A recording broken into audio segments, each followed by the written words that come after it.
เข้าคนเข้ามาช่วยคนเข้าเนี่ยเด้อคนเข้ามากองไว้เนาะนี่เนาะกองเข้าตาปั่นเนาะ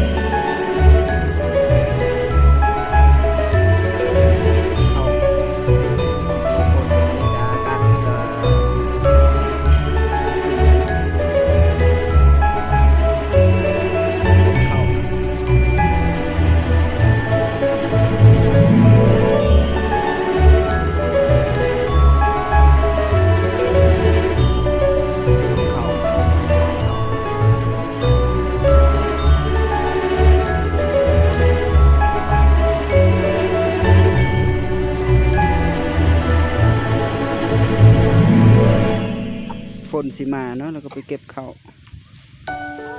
ยังล้าอยู่แถวฝนเนาะเก็บสวยนะเด้อเนาะ